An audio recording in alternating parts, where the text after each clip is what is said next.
வணக்கம். நான் லாவண்யா. குஸ்தி ஃபேமிலிக்கு அனைவரையும் வரவேற்கிறேன். என்னங்க இது? வெளியே வரமாட்டாரு வரமாட்டாருன்னு சொல்லிட்டு இருந்த பல கட்சிகள் இப்ப என்னடான்னா வயிற்றுல புளிய கரைச்சிக்கிட்டு இல்ல, மிளகாத்தூளை கரைச்சிட்டு இருக்காங்க. வெளியே வந்து வீட்டுக்குள்ள போற வரைக்கும் எல்லா அரசியல் கட்சி தலைவர்களும் உட்காந்து அவ்வளவு கீனா கவனிச்சுட்டு இருக்காங்க. மிஸ் பண்றவங்க எல்லாம் என்ன பண்றாங்க, அந்த எந்த டைம் கிடைக்குதோ அந்த டைம் உட்காந்து ஃபுல்லா ரிவைஸ் பண்ணிடுறாங்க. எக்ஸாம் டைம்க்கு அப்புறம் இன்னொரு கேப் டைம் கொடுப்பாங்கல்ல, இன்டர்வல் டைம் மாதிரி கொடுப்பாங்கல்ல, அந்த மாதிரி டைம்ல நம்ம எப்படி புக்ஸ் எல்லாம் ரெஃபர் பண்ணுவோமோ அந்த மாதிரி இவங்க எப்பெல்லாம் கேப் கிடைக்குதோ அந்த டைம் எல்லாம் விஜய் என்ன பண்றாரு இவருக்கு என்ன பண்ணிருக்காரு, ஷார்ட்ஸ் வீடியோஸ் டக்கு டக்கு டக்கு டக்குன்னு வெரிஃபை பண்றாங்க போல இருக்கு. உட்கார்ந்து இதை தவிர வேற வேலையே இல்லை. ஆனா தலைவர் விஜய் அவர்கள் மட்டும் அவருடைய போக்கஸை எங்கேயுமே செதற விடாம எடுத்தோமா, ஆரம்பிச்சோமா, மக்கள் சேஃப்டி முக்கியம், மக்களை பார்த்தோமா, பேசணுமா, அவங்க கிட்ட எவ்வளவு நேரம் பேசினதுன்றது கிடையாது, எவ்வளவு என்ன விஷயத்த நம்ம கடத்துறோம் அவங்க கிட்ட, அந்த விஷயம் அவங்களுக்கு போய் சேர்ந்துருச்சா அவ்வளவுதான் அப்படிங்கிற ஒரு கண்ணோட்டம் மட்டும்தான் தலைவர் விஜய் அவர்களுக்கு. கோயம்புத்தூர்ல இறங்குனதுல இருந்து அவர் வீட்டுல ஏறி அந்த செவுத்துக்கு மேல நின்னு டாடா காட்டுறாரு. இதுல எத்தனை பேர் கவனிச்சிங்க தெரியல. டாடா காட்டும் போது இப்படி கையை நீட்டி அந்த ஃபென்சிங்ல கை கீறிடுச்சு. அது எலக்ட்ரிக் ஃபென்சிங்ன்றாங்க, தெரியல எந்த அளவுக்கு இதுன்னு, ஆனா கீறி இருக்கு. சோ கை என்ன ஆச்சுன்னு பாத்துட்டு திருப்பி டாடா காட்டிட்டு அந்த ஏணி மூலமா திருப்பி இறங்கி ஏன் இவ்வளவு சாகசம் பண்றாரு? வெளியே வரணும்னா அவர் இவ்வளவு சாகசம் பண்ண வேண்டியிருக்கு. வெளியே இருக்கிற மக்களை கவனிக்கவே மாட்டேங்கிறாரு, ஒரு ஹாய் கூட சொல்ல மாட்டேங்கிறாருன்னு. எழுந்து ஆய் சொல்றதுக்கு அவர் ஏறி வெளியே வர வேண்டியிருக்கு. ஏன்னா அங்க பால்கனியே கிடையாது. பால்கனிலாம் ரொம்ப தூரத்துல இருக்கு. அங்க இருந்து மக்களுக்கு ஆய் காட்ட முடியுமா? ஷாருக் கான் காட்டுறாராமா ஒரு இடத்துல, அவருக்கும் மக்களுக்கும் ரொம்ப தூரம் இருக்காது, தெரியும், மக்கள் தெரியுவாங்க, ஷாருக் கான் தெரியுவாங்க. ஆனா இதுல அப்படி இல்லையே. இவர் எப்பவுமே வந்து மக்களோட கனெக்டடா இருக்கணும்னு நினைப்பாரு. ஏதோ ஃபார்மாலிட்டி வந்தோம், ஆய் காட்டணும், போகணும் அப்படின்னு இருக்கணும்ன்றது கிடையாது. இப்ப கூட வந்து அவருக்கு கை காட்டினதுக்கு காரணம் என்னன்னா, எல்லாரும் கிரௌட் ஃபுல்லா போயிட்டு அவர் மெயின் கேட் முன்னாடி அக்குமுலேட் ஆயிட்டாங்க. அந்த கேட்டாண்ட இருக்கிற அந்த கிரௌட் எல்லாத்தையுமே கொஞ்சம் தயவு செய்து இந்த பக்கம் வாங்க, கிளம்பணும், டைம் ஆகுது. ஏன்னா அப்புறம் அங்க கடக்கிறதுக்கே டைம் ஆயிடும். அந்த இடத்த அந்த கூட்டத்தை கடந்து அவர் கார் வெளியே போறதுக்கு நேரம் ஆகிடும் அப்படின்றதால அவங்க எல்லாரும் இந்த பக்கம் வர சொல்லி ஒரு கை காட்டிட்டு தயவு செய்து கொஞ்சம் இந்த பக்கம் வந்து நில்லுங்க அப்படின்னு சொல்றதுக்கு தான் அவர் கூப்பிட்டது. அடுத்து அங்கிருந்து கிளம்பி கோயம்புத்தூர்ல இறங்குறாரு. மனுஷன் கோயம்புத்தூர் இறங்குனதுல இருந்தே வரவேற்பு பலமாயிடுச்சு. எனக்கும் கோயம்புத்தூருக்கும் ரொம்ப பெரிய கனெக்ஷங்க. நான் ஒரு 5 வருஷம் அந்த இடத்துல இருந்தேன். ஐயோ, எனக்கு ரொம்ப பிடிக்கும் கோயம்புத்தூர் மக்கள். தப்பா நினைச்சுக்காதுங்க சென்னை மக்களே. எனக்கு சென்னையை விட உண்மையை சொல்லணும்னா கோயம்புத்தூர் மக்கள் ரொம்ப ரொம்ப பிடிக்கும். எப்படி சொல்லணும், மனசார தெரியலன்னா கூட தங்கம் சாமி அப்படின்னு தான் பேசுவாங்க, மனசார பேசுவாங்க, உள்ள கள்ளம் வச்சுட்டு பேச மாட்டாங்க, நம்புவாங்க மக்களை. முக்கியமா அது ஒரு கடைக்காரர் ஒரு பொருள் கொடுக்கறதா இருந்தாலும், பக்கத்து வீட்டுல இருந்தாலும், இந்த மாதிரி பார்க்காத தெரியாத மக்களா இருந்தாலும் நம்புறாங்க, மக்களை நம்புறாங்க. அந்த நம்பிக்கை இங்க சென்னையில கம்மின்றத சத்தியமா ஒத்துக்கிட்டு தான் ஆகணும். ஒரு கடைக்காரர்கிட்ட போயிட்டு நீங்க சென்னையில 10 ரூபாய் காஃபி தூள் வாங்கிட்டு அப்புறம் தரேன், 10 ரூபாய் கம்மியா இருக்குன்னு சொன்னீங்கன்னா ஒத்துக்க மாட்டாரு. வச்சுட்டு போ, வந்து போ, வாங்கிட்டு போ. இது என்னோட சுய அனுபவம், என் பிள்ளைக்கு நடந்தது. ஆனா கோயம்புத்தூர்ல நான் போய் 100 ரூபாய்க்கு பூ வாங்குறேன், 500 ரூபாய் கொடுக்குறேன், என்கிட்ட சில்லறை இல்லம்மா, இல்லைங்க 100 ரூபாய்க்கு வாங்கிட்டேன் அப்படின்ட்டு. நான் வந்து வாங்கிக்கிறேன், சில்லறை எடுத்துட்டு வந்து நீங்க வச்சுக்கோங்க, பூன்னா பூ எடுத்துட்டு போமா, வந்து கொடு, நாளைக்கு கூட கொடு, ஒன்னும் பிரச்சனை இல்லை அப்படின்றாங்க. ஒரு 100 ரூபாய். இது நான் சொல்றது எப்ப தெரியுமா, கிட்டத்தட்ட 8 வருஷங்கள் முன்னாடி. அப்போ மக்கள் எந்த அளவுக்கு அவங்க மனசு பரந்த மனப்பான்மையோட அங்க வாழறாங்கன்றது இவ்வளவு பெரிய விஷயமா இருக்கு. இந்த மாதிரி நல்ல விஷயங்கள் எல்லா மக்களுமே வளர்த்துக்கணும். அதனால எனக்கு கோயம்புத்தூர் ரொம்ப ரொம்ப பிடிச்ச விஷயம். அந்த இடத்த விட்டு நான் வரும்போது அவ்வளவு அழுது. சோ ரொம்ப நல்ல ஊருங்க, எனக்கு ரொம்ப பிடிச்ச ஊர். அவர் அந்த வழியா போய் திருப்பூரை ரீச் ஆகி மக்களை பார்த்து பேசினாரு. அம்மா என்ன மனிதர் வந்து ஃபுல் ஃபார்ம்ல இருக்காருயா. அவர் வாக்குறுதிகள் எல்லாமே எதுவுமே நிறைவேற்றப்பட முடியாத ஒரு விஷயம் அப்படின்றதே கிடையாதுங்க. அது கொஞ்சம் வேலைப்பாடு, அவ்வளவுதான். ஆனா நிறைவேற்றப்படக்கூடிய ஒரு விஷயம்தான் மக்களுக்காக மட்டுமே உருவாக்கப்பட்ட வாக்குறுதிகள். இது துளி கூட இந்த இடைத்தரகர்கள் மத்தவங்க எடுத்து சாப்பிடுறதுக்குன்றதுவே கிடையாது. அவர் கொடுக்குற வாக்குறுதிகள்லாம் இம்ப்ளிமெண்ட் ஆக ஆரம்பிச்சதுன்னா மக்களுக்கு அவ்வளவு பலன் கிடைக்கும். யாருமே வந்து கஷ்டம்னு சொல்ற அளவுக்கு நாடு இருக்காதியா. அந்த அளவுக்கு மனுஷன் வந்து வாக்குறுதிகள் ரெடி பண்ணிருக்காரு. 16ஆம் தேதி குண்டை தூக்கி போட்டாரு.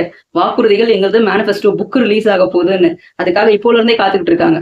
என்னை பொறுத்த வரைக்கும் ரொம்ப ஆக சிறந்த தலைவர்னு சொல்லுவாங்கல்ல, அந்த மாதிரி ஆக சிறந்த தலைவர்கள் லிஸ்ட்ல தலைவர் விஜய் அவர்கள் ஃபியூச்சர்ல இடம் பிடிப்பாருன்றதுல துளியோட சந்தேகமே கிடையாது. காரணம் என்னன்னா, நம்ம இதுக்கு முன்னாடி எத்தனை தலைவர்களை பத்தி பேசிட்டு இருந்தோம். அறிஞர் அண்ணா அவர்களை பேசிட்டு இருந்தோம், எம்ஜிஆர் அவர்களை பேசிட்டு இருந்தோம், அடுத்து ஜெயலலிதா அம்மாவை பத்தி பேசிட்டு இருந்தோம். இப்ப இருக்கிற தலைவர்கள் பத்தி யாரும் பேசல. ஆனா இவர்கள் ஃபியூச்சர்ல புக்ல இடம் பிடிக்கிற அளவுக்கு இவங்களுடைய பெயர்கள் பொறிக்கப்பட்டது அரசியல்ல, அதான் உண்மை. ஆனா இப்ப இருக்கிற தலைவர் விஜய் அவர்களுடைய பெயர் எழுதி வச்சுக்கோங்க, ஃபியூச்சர்ல பிள்ளைகள் படிக்கும் புக்ல பெயர் இடம்பெறக்கூடிய அளவுக்கு தான் இவருடைய வேலைப்பாடுகள் இருக்கு. ஃபியூச்சர்ல ஆக சிறந்த தலைவர்ன்ற பேர்லயே தலைவர் விஜய் அவர்களுடைய பேர் இருக்கும் கண்டிப்பா. என்னடா ஓவரா பேசுறா அப்படின்னு நினைச்சுக்காதீங்க, உண்மை. ஏன்னா இப்ப இருக்கிற தலைவர்கள் பண்ற அரசியலை இவர் பண்ணல, கரவேட்டி கட்டிட்டு அரசியலுக்குள்ள இறங்கல. அதுவே ஃபர்ஸ்ட் ரெவல்யூஷன் என்ன பொறுத்த வரையும். 2வது, நான் தமிழக அரசியலை பத்தி பேசுற உடனே ஆந்திரா அரசியல், கர்நாடக அரசியல் தூக்கிட்டு வராதீங்க. அவங்க எல்லாம் எங்கேயோ ஓடிட்டாங்க முன்னாடி, நம்ம தான் இன்னும் பின்னாடி இருக்கோம். பேருக்கு தான் நம்ம முன்னாடி இருக்கோம் சொல்லிட்டு இருக்கோம். அரசியல்ல நம்ம ரொம்ப ரொம்ப பின்னாடி தான் இருக்கும். இன்னமும் இவங்க டோக்கன் தரேன், நான் உங்களுக்கு இதை பண்றேன் அதை பண்றேன்ற இடத்துல தலைவர் விஜய் அவர்கள் வந்து என்ன பண்றாரு, நீங்க எதுவுமே பண்ண வேணாம், நானே உங்களுக்கு வீடு தேடி வந்து முடிச்சு கொடுத்துட்றேன்றாரு. இவன் என்னடா இந்த காசை வச்சுதானே நம்ம கமிஷன் வாங்கி வாழலாம்னு நினைச்சோம், இதுலயே மண்ணல் போட்டானேன்ட்டு தலையில துண்டை போட்டு உட்காந்துட்டு இருக்காங்க இருக்கிற அரசியல் கட்சி தலைவர்கள். அப்படி இருக்கும்போது தலைவர் விஜய் அவர்கள் மேல கோவப்பட மாட்டாங்களா என்ன? கண்டிப்பா கோவப்படதான் செய்வாங்க. என்ன தலைவர் விஜய் அவர்கள் என்ன பண்றாரோ அதை ஃபாலோ பண்ணி அப்படியே காப்பி பண்ண வேண்டியது, அவர் நடக்கிற மாதிரி நடக்க வேண்டியது, அவர் கேட்கிற ரேம்ப் வாக்கு, அவர் பண்ற மாதிரியே ஸ்டைலு. இப்ப கடைசியில அவர் பாட்டு பாட ஆரம்பிச்சாரு, ஸ்டாலின் ஐயா பாட்டு பாட ஆரம்பிச்சிட்டாரு. இதுக்கு நடுவுல 2 பேர் காமெடி பண்ணிட்டு இருக்காங்க. யாருன்னு பார்த்தா உதயநிதி ஐயா அவர்களும் எடப்பாடி ஐயா அவர்களும் இவரை பத்தி இவரு பேச, இவரை பத்தி இவரு பேச. அதுவும் குழந்தைங்க இருக்காங்க, வயசானவங்க இருக்காங்க கிடையாது. இவரு ஒரு போட்டோவை தூக்கி காட்டுறாரு, அவரு ஒரு போட்டோவை தூக்கி காட்டுறாரு. அரசியலை பேசுங்கப்பான்னா அவர் காலில் விழுந்து கதை, இவர் கால்குள்ள விழுந்து கதைன்ற மாதிரி கதை பேசிட்டு இருக்காங்க. இதெல்லாம் தேவையா? இது மாண்பான அரசியலா, டீசன்ட் பாலிடிக்ஸ் இவங்க பண்ணிட்டு இருக்காங்க. அதனால இந்த கட்சிகளை நம்பி யாருமே ஓட்டு போட முடியாது. இதுக்கப்புறம் அவங்களுக்கு ஒரு திருப்பி ஒரு வாழ்க்கை கொடுக்கலாம் நம்ம நினைச்சு கொடுத்தோம் அப்படின்னா நம்ம தலையில துண்டை போட்டுக்கிட்டு நம்ம மூளையில உட்கார வேண்டியதுதான். இந்த 2 தலைவர்கள் சிறந்த தலைவர்களே கிடையாது, நமக்குன்னு தெரிஞ்சு போச்சு. இது தாண்டி டிஎம்கேல பாத்தீங்கன்னா இப்ப இந்த நடந்த 5 வருஷத்துல எந்த ஒரு பாலியல் துன்புறுத்தலுக்கும் இவங்க வந்து ஸ்டெப்ன்றது இல்லவே இல்லை. அதே போல பாத்தீங்கன்னா இந்த பக்கம் எடப்பாடி ஐயாரா அவர் வந்து நான் அப்படி பண்ணுவேன், நான் இதை பண்ண போறேன், நான் அவ்வளவு சூப்பரா கொண்டு வந்தேன் 5 வருஷம் அப்படின்னு உட்காந்து இப்ப ஆட் போட்டுட்டு இருக்காரு. இதுல கோயம்புத்தூர்ல நடந்த ஒரு பெரிய பெண்களுக்கு நடந்த அட்டூழியம் எத்தனை பேருக்கு ஞாபகம் இருக்கு? பொள்ளாச்சியில ஒருத்தன் இத்தனை பெண்களை வந்து சீரழிச்சு வச்சு வீடியோஸ் எடுத்து வச்சு அவங்கள மிரட்டி அவங்கள வந்து நாசம் பண்ணிட்டு இருந்தாங்க. அவங்க எல்லாம் வெளிச்சத்துக்கு வந்தாங்க. அதுக்கு அந்த பையனோட அப்பா யாருன்னு பாத்தீங்கன்னா பொள்ளாச்சி ஜெயராமன். ஆனா இப்ப அந்த பையனை பிடிச்சி ஜெயில போட்டாங்கன்னு வச்சுக்கோங்க. ஆனா அந்த பொள்ளாச்சி ஜெயராமன் இப்ப போட்டிடுறாரு. அது எப்படி? அது அவ்வளவு பெரிய கிரிமினல் அஃபென்ஸ் பண்ண அந்த பையனுடைய தந்தை எப்படி போட்டி போடலாம்? ஆனா எடப்பாடியார் இதுல போடுறாங்க. அதே போலதான் டிஎம்கேலையும் இன்னமும் அந்த ஊழல் செய்த அந்த பெருச்சாலிகள் நேருவா இருக்கட்டும், இப்போ சமீபத்தில் கல்குவாரியில மண்டையில கேமராவை தூக்கி அடிச்ச அவரு இருக்கட்டும், அவரும் திருப்பி பார்ட்டிசிபேட் பண்றாரு. கிட்னி முறைகேடு, கிட்னி திருட்டு இல்லைங்க, கிட்னி முறைகேடு நடத்தின அந்த தனலட்சுமி ஹாஸ்பிட்டல் சம்பந்தப்பட்டவரும் அவரும் போட்டிடுறாரு வேட்பாளரா. இந்த மாதிரி பல பேர் டிஎம்கேலையும் இருக்காங்க. சோ இவங்களுக்கெல்லாம் நம்பி நம்ம ஓட் போட்டோம்னா முடிஞ்சது கதை. உடனே சொல்லுவாங்க டிஎம்கேல இருந்து ஏடிஎம்கேல இருந்து ஆளை கூட்டு வந்து வச்சுட்டு நீங்களும் தானே பார்ட்டிசிபேட் பண்ண வைக்கிறீங்க. ஆனா இங்க இருக்கிற தலைவர் விஜய் அவர்கள், அவரை தாண்டி இங்க இருக்கிற ஒரு அணுவும் அசைக்க முடியாது. இங்க இவங்க ஊழல் பண்ணணும்னு நினைச்சாங்கன்னா அங்க சீட்டை கிழிச்சிருவாருன்றத தெரியும். யாரா இருந்தாலும் அது நீங்க அவருக்கு கீழே எத்தனை பேரை வேணா எடுத்துக்கோங்க. அங்க இருந்து வந்தாங்க, அதை பண்ணிட்டு வந்தாங்க, இங்க இருந்து வந்தாங்க, இதை பண்ணிட்டு வந்தாங்கன்னா இங்க என்ன பண்றாங்கன்னு பாருங்க. தமிழக வெற்றி கழக தலைவர் விஜய் அவர்களின் கீழே நடக்கிற அரசுல இவங்க யாராவது தப்பு பண்ணாங்க, அது அவருடைய பார்வைக்கு கொண்டு போயும் நடவடிக்கை எடுக்கலன்னா அப்ப கேளுங்க. கண்டிப்பா அவர் பார்வைக்கு கீழே இவங்க இருக்கும்போது ஒரு வேலை தப்பு பண்ணா அதுக்கு தண்டனை கடுமையாக இருக்கும்.